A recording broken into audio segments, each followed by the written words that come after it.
Right. Okay. I'm here with Leah Peters, who co-authored our piece on team resets for the Helio Library. And I just want to say, when Leah and I were talking, the moment I knew that I was going to do whatever she told me was when she said, when a team needs to be reset, the leader is always the problem. And I love this line. I felt very seen in an uncomfortable way, but also it's just very freeing as a leader who has who's been the cause of the need for many resets. It was freeing to hear that. And so the great news is that when you are the cause of the problem, you get to be the solution too. So, Leah, let's talk about resets. Let's start kind of generally. I'd love to hear your definition of a team reset and a time where you were leading a team and you were like, oh my gosh, this team needs to be reset. What did that look like and what did you do? Yeah. Um, okay. When I think about a reset, I think about a moment where you're realizing something on the team isn't functioning optimally. And part of the fact that like you as the leader are probably the problem and the solution is you also get to define what performing optimally means for the Mm, team you lead. So the most obvious is sort of like you're failing external deliverables. Like stuff is messy or not on time or you're losing clients or money or right. Yeah, those obvious signals. those are like really obvious signals. Yeah. I think in most cases it's less obvious than that. Like the team is still producing stuff, Yeah. but and it's probably pretty good. In fact, most of the team Mhm. resets I myself have led either as an external partner or internally were times where the team was like doing good work. Yeah. But the internal cost of that work was really showing some like clear friction across the team. Mm. And so I think about a reset as an opportunity to say, here's what my vision is for how we work together. And here's the distance between what I'm observing and what I hope to be true. I love that. And let's figure out how we're going to close that together. That makes so much sense. And it's such a sort of gentle way of approaching it. One of the things I loved in your piece was most of the time you don't need to have this big excavation of our purpose and values and history and like, I did all this wrong or you guys did this wrong. It's just, hey, we could do a little better here. And the thing that I wanted to double click on next here is micro frictions. Mhm. That's a key element in the piece. So tell me all about micro frictions. Oh, micro frictions. I think micro frictions largely arise from differences in schema or definitions about what excellence looks like. Mm, I think micro frictions that are happening on a team, and I define those as kind of like little things where people are like, is that okay? That doesn't feel okay for me. Can I say something mm. about that? Is it my place to say something about that? Is that okay on our team? I don't know. Ugh, Um, been there. yeah. And those things are often not the result of like, I'm really trying to piss Libby off. Right. Right? They're Right. more like one person has a definition about in their own brain or schema about what it looks like to be great at something or what it looks like to do a good job. It's not necessarily shared. You know, I think the Mm, example that you and I talked about, and this is in the article too, is like, what does being on time mean? such a big one. And if you as a leader define being on time as like you're 5 minutes early at the meeting start time, your computer is open, your materials are out, you're ready to go, Yeah. that's important to articulate and hold people accountable to. Because you've probably got people on your team who define being on time as like, I walked in when the meeting started. Yeah. I'm just thinking about also, like, this applies with friend groups as well. The friend group always has the one or two that are just habitually late, and then the others. And I am not a late person. I'm not always early, but I'm not the late person. I'm trying to keep it cool. The micro friction is the exact right term because I know that it's never done to annoy me. It's just that we've got different expectations about what should be happening, and that just can be frustrating. Yeah. And I think stealth expectations goes hand in hand with this. Stealth expectations. I've never heard that term. Tell Yeah, me like more. hidden expectations that we're assuming others Got know it. or that we Got haven't it. articulated and made explicit. The other place I think micro frictions often emerge on a team is around responsiveness to things like emails or chats, um, Mm, and also like deadlines sure. or decision making. Like you can't create a framework for every single decision that's ever going to get made. Right. Um, I think big stuff organizations often have some kind of framework for, but then Right. there's like little things that it's like, well, who gets to decide if we're going to do sandwiches or pizza at lunch at the retreat? Right. Right. I also think hearing the response times, like so I'm typically on time, but I am a person that lets a Slack chat languish. And I'm just thinking about maybe I should just preemptively, not even reset, but just say, like, hey, what does everyone need here from me? Because that's probably driving people nuts. Yeah. Um, okay, so microfiction, I think I have a good sense of it. Let's talk about the reset itself. Mhm. One of the things that struck me was how much work you put into prepping for the actual reset meeting. Yeah. So tell us a little bit about the work that's involved before the meeting and why it can make or break things. Yeah. I think the work before the meeting is the single most important thing you do to make the reset Mm, itself effective. Like a reset with your team, even if it's on relatively small areas of expectation or these micro frictions we've talked about, like will fail if you walk in and wing it. wow. Put that on a pillow. Like it will fail. The other thing I was thinking about also, as I was like getting ready for us to chat is one of the most important things to consider for yourself as a leader, or if you're bringing in someone to partner with you, is what does success look like? Mm, And I think it's so important to get clear for yourself about that in really concrete ways. And what I will offer is like what you can't decide success looks like is everyone's happier or likes each other more on the other side. oh. As a people pleaser from the Midwest, that's all I want. It's not. It's not how Um, leadership works. Yeah. and you know, I think if that's your goal, you're setting yourself up to fail. Yeah. Um, Totally fair. Even for myself as an internal leader, like one of the most important team resets I ever led, when I was leading this team that had scaled really quickly, and we were striving to figure out like how did people work together, who was on the team, how are we going to leverage people's strengths. There were aspects of the bigger step back we did that were really fun and enjoyable, but the most Mm, important thing that happened was actually the most uncomfortable, yeah. when we were able to surface some real areas of like disagreement, both in terms of kind of philosophical approach to some things and then how it was playing out kind of in real time. So let's double click on that a little bit. It can be that example or a lighter weight reset. Like, let's say we've done the pre work, Yep. we've surveyed our team to understand where everyone's at, we've met one to one so that we sort of like prime the pump. Yep. What is the actual face to face? Everybody's in the room. What does that look like? Yeah. I think everybody face to face in the room, of course, is informed by those individual conversations. And I know I say this, it's in the article and in the resources, but like part of it is collecting information via a survey or written feedback and then debriefing it in person in a way that's also prepping people for what you're likely to do and not do when you're all together in real life. Ooh, can you say more about the what you're not gonna do? Like Yeah. that I found really important. Yes. And I have a tangible example I'll offer too. Okay. Um, I worked with a team this past year where a core conflict that was emerging was a challenge on clarity of roles and responsibilities, in particular for a new role with a new title that had been added to the team in the last 3 years. Okay. Because of some of the complexity of clarifying the roles and responsibilities, there was like an intersection with HR, a series of individual conversations that needed to happen. There was no world where it was appropriate or responsible for us to address that whole group. Sure.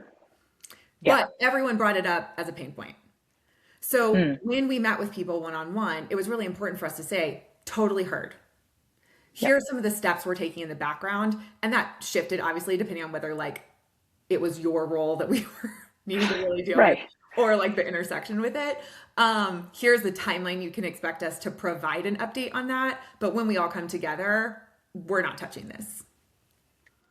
That makes so much sense. I mean, and one of the things, I mean, I just find this in my own sort of in my life and conflict resolution. If you just say, just naming the thing, even if you're saying Mhm. we can't talk about this right now, it just lowers the temperature. Totally. I also think if there's like some meaty stuff that's come up and you're probably not going to tackle it in whatever time you've allocated for the in person reset itself, making clear how you're going to tackle those other things. Yeah. So in this particular example, we were able to say we're tackling certain aspects of team expectations and how we work on our meetings in this bigger reset. And then we're going to tackle these other topics like our annual calendar, our like approach to project management in the subsequent team strategic meetings. Love it. I mean, that's just so straightforward and helps. I think you talked about psychological safety, and people can think that means something huge, but it's just knowing what to expect is Yeah. what that ultimately is. And I find that such an easy way to deliver that safety to people so they can just sort of unblock their minds and engage with what needs to engage. Yes. And so I think when you're in person, ideally, the leader of the team, whether you yourself as the leader are facilitating the reset or you're bringing in someone external to partner with you, I think the leader has to tell the story of how you got to the reset. Mhm. And that needs to come from a place of like belief and like momentum toward what we're building on the other side of this, even if you're going to acknowledge some strengths and gaps that led you here. And so the leader can't be like forced to do this. They have to really believe and own their piece in it in order to effectively do this. Is that what Yes. you're saying? Yes. And I think this is a place where, I've been in places as an internal leader where I felt really ready to do that. And I've been in places where I didn't, where I was like, me and my Mm, executive coach are going to need a lot of time to couple like sessions. plan and practice how I'm going to deliver this in a way that like Yeah, sets the team up to engage well.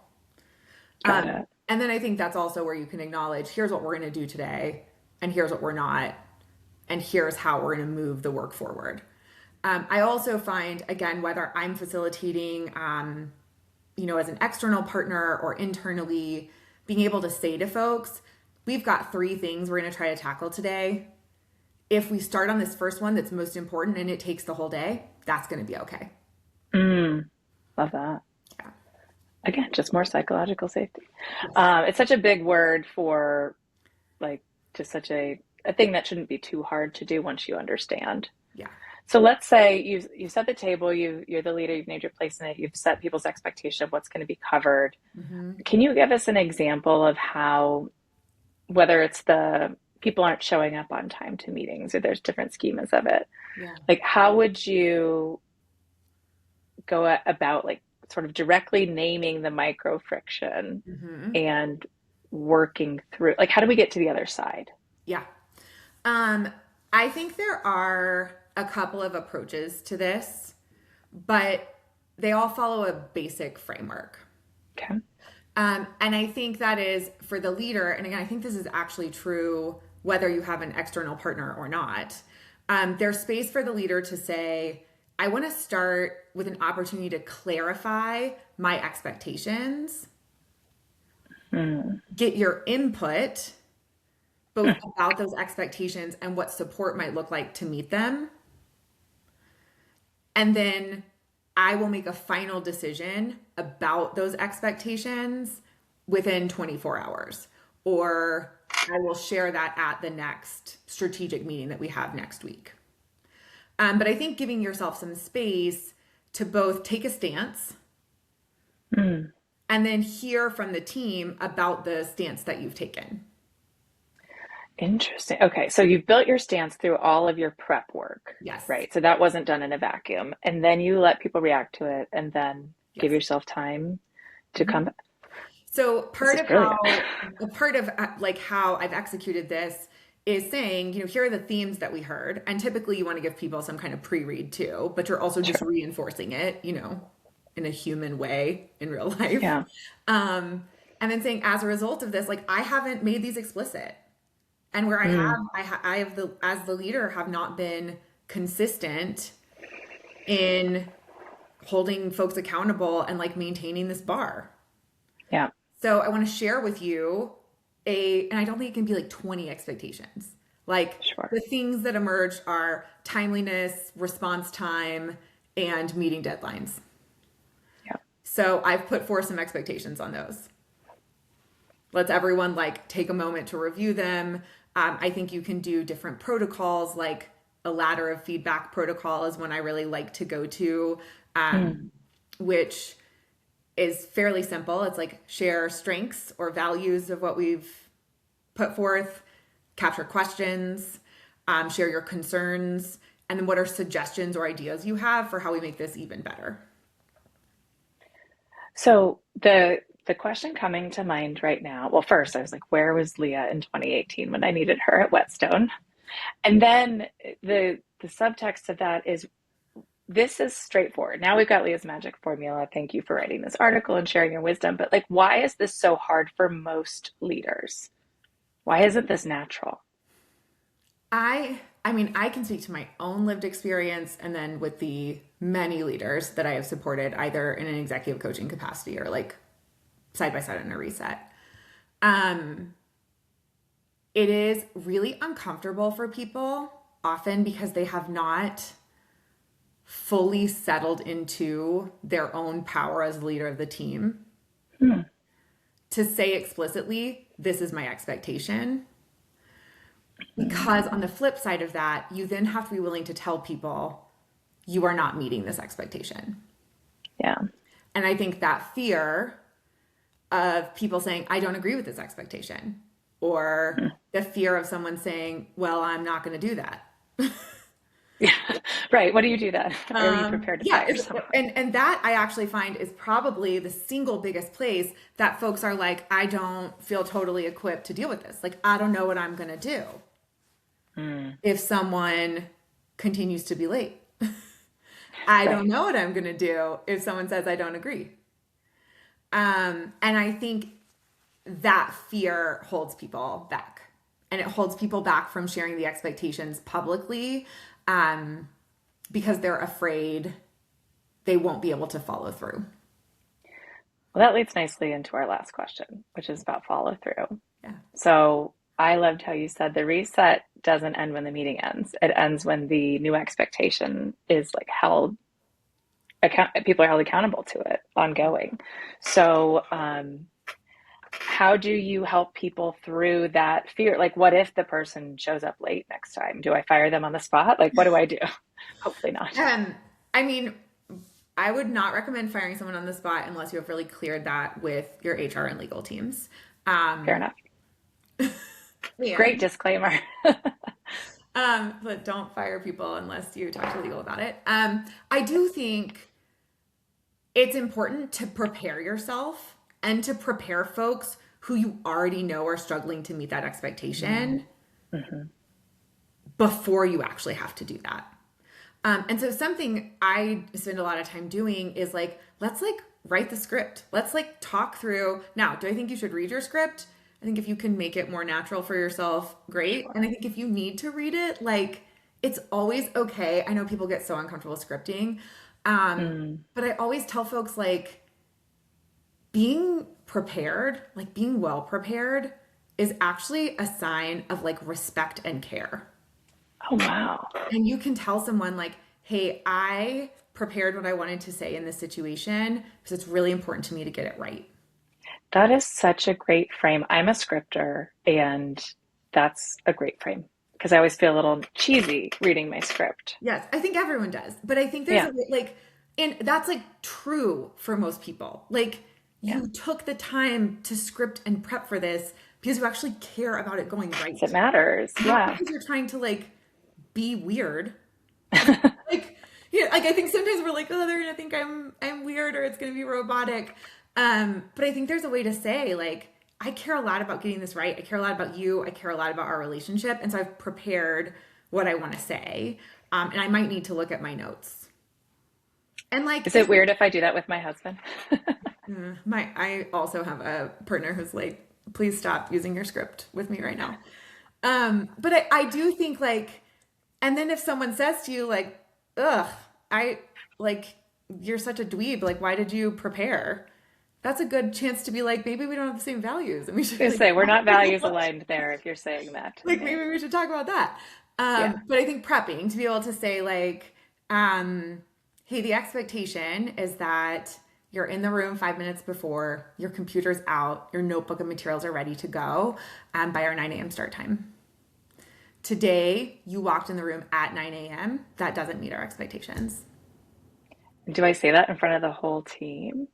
I would not say that in front of the whole Yeah, team. fair. Okay. Yeah. Just a good I clarification. do think I do. There's lots of different opinions about this, and I think some of it is situated in like personal leadership style and values or culture. There are some organizations where it's totally normal to be like, you're late, unacceptable, and people keep Right. moving. I have not worked in those, Hmm. but I hear they exist. If that's like your org culture, go for it. I think saying like, hey, like Libby, we're so glad you're here. Let's plan for you and I to connect when this meeting ends. Yeah. Like you don't need to be a jerk about it, Sure. Yeah. but you do need to sort of like name and notice it so the rest of the team is like, oh, Leah sees that Libby's late right now, but Right. she's not going to That's be what an I was asshole and she's clearly going to address it. that's what I was wondering is like obviously we can address it with the other person and pull them aside, but how does the team know that I'm seeing it and doing it? And that sounds like a great way to I approach think that. I think the other thing, and this is hard, the only way the team knows is if that person's behavior changes. Ooh. Oof. Yeah.